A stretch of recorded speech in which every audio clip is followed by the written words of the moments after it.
साथ हमारे सहयोगी इस वक्त जुड़ रहे हैं लाइव। रितेश, वाकई में अब राजनीति गर्माती जा रही है। पहले तो सर्वेक्षण को लेकर सवाल था, लेकिन अब राहुल गांधी और लालू प्रसाद यादव दोनों भारतीय जनता पार्टी और गिरिराज सिंह के निशाने पर है। अब बिल्कुल देखिए, सबसे बड़ी बात है कि जातीय जनगणना का जो रिपोर्ट सार्वजनिक हुआ, अब उसके 1 सप्ताह पूरे होने जा रहे हैं, लेकिन इसके बावजूद अगर देखेंगे तो इस पर जो राजनीति है वो थमने की बजाय लगातार बढ़ता जा रहा है। अब गिरिराज सिंह है, देखिए कि किस तरह से जैसे ही जातीय जनगणना की रिपोर्ट सार्वजनिक हुई, बीजेपी को घेरने की तैयारी, चाहे जेडीयू की बात करें, फिर आरजेडी की बात करें, कांग्रेस की बात करें, पुरजोर तरीके पर सभी पार्टियों ने बीजेपी को घेरने की कोशिश की। लेकिन बीजेपी थोड़े समय के लिए असहज इस पर ज़रूर दिखी, लेकिन उसके बाद बीजेपी ने भी अपनी रणनीति में बदलाव किया है और कई सारे ऐसे तथ्यों को उजागर किया है, कई सारी ऐसी बातों को सामने रखा है जिसके ज़रिए वो दिखाना चाहती है कि कांग्रेस जो है वो ओबीसी विरोधी है, कांग्रेस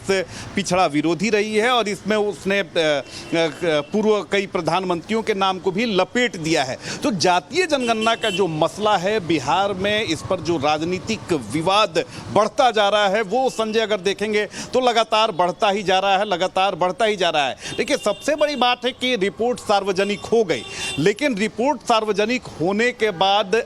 ऐसा लगा जो सत्ताधारी दल है महागठबंधन के नेताओं को कि इस रिपोर्ट के जरिए वो बीजेपी को घेर लेंगी। लेकिन अब क्या हुआ है कि बीजेपी ने पूरी जो रणनीति है उस रणनीति को बदला है और बाकायदा उसने पूरे तथ्यों को सामने रखा है और अब उसकी यही कोशिश है कि जो बाकी अन्य पिछड़ी जातियां हैं, चाहे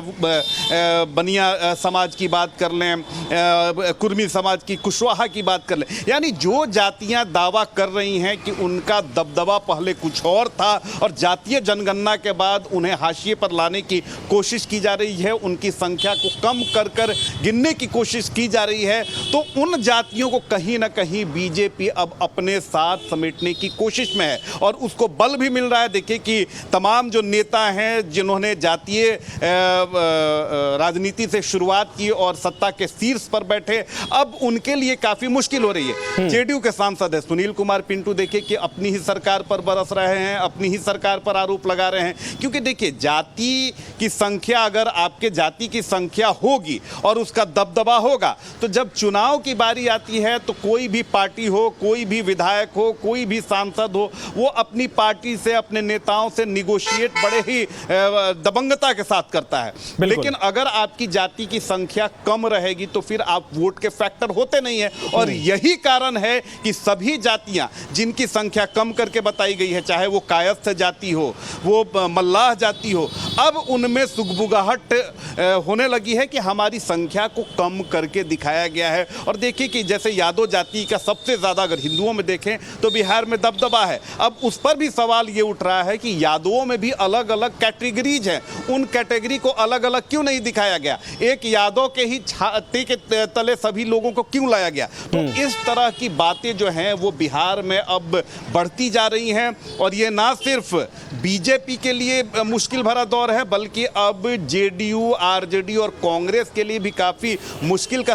सबब है, क्योंकि आपने तो लंबे चौड़े होकर बोल दिया कि जिसकी जितनी हिस्सेदारी उतनी भागीदारी, लेकिन अब जब भागीदारी देने की बात आ रही है तो वहाँ पर बहुत तरह की परेशानियाँ हैं और ये परेशानियाँ सभी पार्टियों को दिख रही है और यही कारण है कि जातीय जनगणना के मसले पर लगातार आरोप प्रत्यारोप की राजनीति जो है वो चढ़कर बोल रही है। और ये जो जानकार है उनका कहना है कि ये थमने वाला नहीं है, क्योंकि आप देखिए चुनावी साल है, अगले साल लोकसभा का चुनाव है और उस बिहार में अगर चुनाव की बात करें तो उसमें सबसे महत्वपूर्ण फैक्टर होता है आपकी जाति, जातीय समीकरण। और अभी से ही जातीय जो भी पार्टियां हैं जो जाति आधारित राजनीति करती हैं या जो जातीय संगठन हैं वो दबदबा दिखाते थे कि हमारे समाज के इतने लोगों को टिकट मिलना चाहिए, हमारे समाज का ये नेता है, इसे आप संसद में भेजें। अब वहाँ भी उन लोगों में नाराजगी हो रही है कि अब समाज किसे नेता माने। तो यही परेशानी सभी पार्टियों को होने वाली है और यही कारण है कि सभी पार्टियां जातीय जनगणना के मसले पर एक तो दिखा रही हैं कि इसके सबसे बड़े सूत्रधार वो हैं, और जहां पर संख्या कम होने की बात आ रही है तो किसी को भी कुछ बोलने का बच नहीं जाता है। और यही रीज़न है कि लगातार इस पर बयानबाजी का जो दौर है वो जारी है, और देखने वाली बात होती है कि ये जो आरोप प्रत्यारोप है ये कितना लंबा चलता है। बिल्कुल सही आपने कहा कि ये कितना लंबा चलता है, और जाहिर सी बात है कि इसको लेकर बवाल बढ़ता ही जा रहा है। धन्यवाद इस